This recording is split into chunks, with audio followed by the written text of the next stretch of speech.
अस्सलाम वालेकुम dear students, कैसे हैं आप सब। अच्छा जी, आपने मेरा लास्ट लेक्चर सुना होगा जिसमें मैंने आप लोगों को बेसिक पढ़ाई थी और उस बेसिक में मैंने आप लोगों को दो टेक्निक सिखाई थी कि NCR बराबर होता है NC_N-R के। जो NCR है वो बराबर होता है NC_N-R के। तो वहाँ से हम किस तरीके से सॉल्व कर सकते थे वैल्यूज़ को, उसका छोटा सा एक ओवरव्यू 1 मिनट का दे दूं, देन फिर हम आगे बढ़ जाएंगे। फॉर एग्जांपल कहीं लिखा होता था 10C8, तो हम वो जानते थे वो बराबर है 10 - 8 दैट इज 10C2। कहीं लिखा होता था 20C16, तो वो हो जाता है 20C4 के बराबर।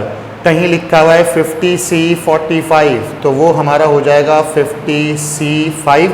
इस तरीके की मैंने टेक्निक आपको सिखाई थी और फिर ये भी बताया था पिछली क्लास के अंदर कि बेटा यहाँ जो नंबर लिखा होता है जैसे 8, हमने इसको कन्वर्ट करके बना दिया 10C2, तो मैं यहाँ लिख रहा हूँ ये बड़ा करके 10C2।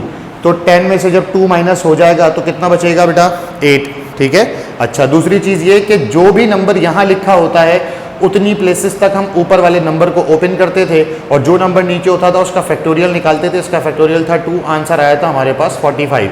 ऐसा ही हमने एक और काम देखा था 10C3, जिसका हमने 3 प्लेसेस तक ओपन किया था 9, 10, 8 और 3 फैक्टोरियल होता है 6। जब हमने इसको सॉल्व किया था तो हमारे पास एक अदद आंसर आया था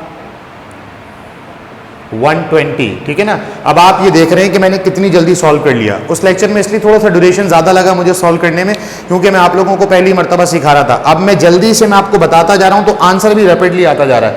अब आप देखें, हमने उसमें देखा था 20C18, तो आपको मालूम था 20C18 का मतलब है 20C2, यानी 20 को 2 प्लेसेस तक ओपन करना है और 20 को 2 प्लेसेस तक ओपन करना है, वो बनता है 380, यानी 20 × 19 डिवाइडेड बाई 2 दैट इज 190।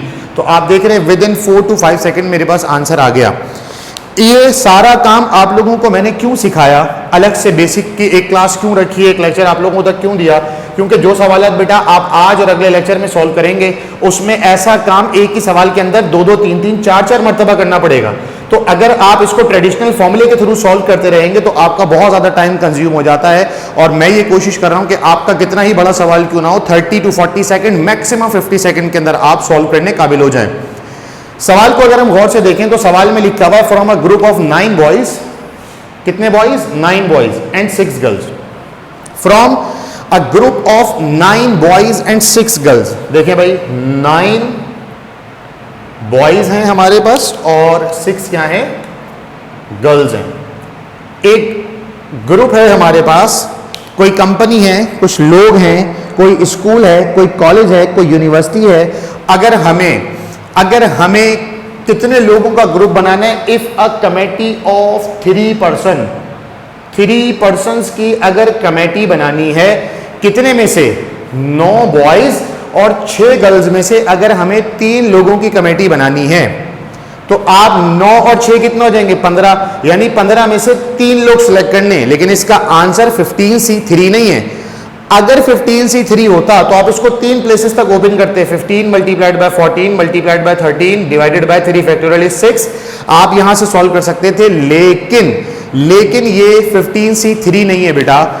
आपको 6 कैटेगरीज दी जा रही हैं, कह रहे हैं उन 3 लोगों में से एक कौन होनी चाहिए, गर्ल।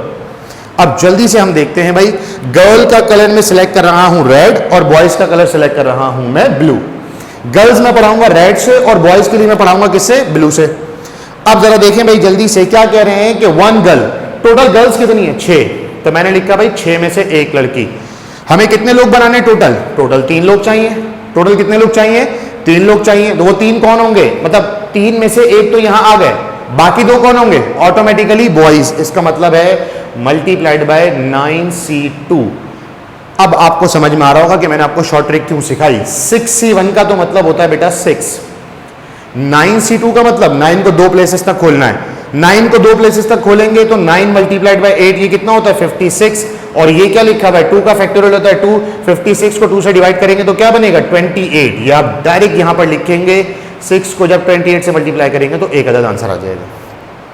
यहां तक की बात समझ में आ रही है, ठीक है ना। अब अगले पार्ट पर आ जाते हैं। कह रहे हैं 2 बॉयज हैं, 1 गर्ल होगी तो यहां कितने बॉयज थे 2, यहां 2 बॉयज हैं तो गर्ल्स कितनी होंगी 1, तो ये बनेगा बेटा 9C2 2 बॉयज और तीसरा बंदा कौन होगा वो होगी लड़की। कह रहे हैं नो गर्ल, नो गर्ल का मतलब 6C0, गर्ल्स में से कोई भी नहीं होगा, और अगर गर्ल्स में से कोई नहीं होगा तो तीनों के तीनों कौन होंगे? बॉयज। 6C0 का मतलब होता है 1, 6C0 का मतलब होता है 1, 5C0 का मतलब 1, 10C0 का मतलब 1, 100C0 का मतलब 1, यानी किसी भी चीज का कॉम्बिनेशन 0 से फाइंड करेंगे तो हमेशा क्या होगा?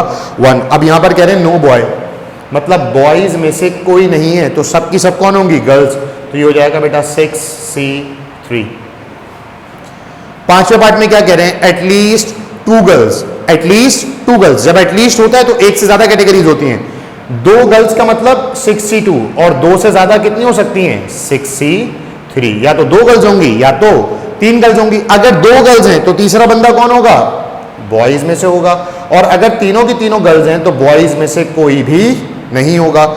यहां पर कह रहे हैं एटलीस्ट 2 गर्ल्स, ये कैटेगरी बनी। आगे कह रहे हैं एटमोस्ट 2 बॉयज। एटमोस्ट का मतलब होता है, एट मोस्ट का मतलब होता है ज्यादा से ज्यादा, मतलब 0 तक आएंगे कम करते करते, यानी 6C2, और उसके बाद हमारे पास कंडीशन क्या बनेगी? 6C2 के बाद ये के इलेक्ट्रिक की मेहरबानी है और लाइट चली गई है, के इलेक्ट्रिक जिंदाबाद।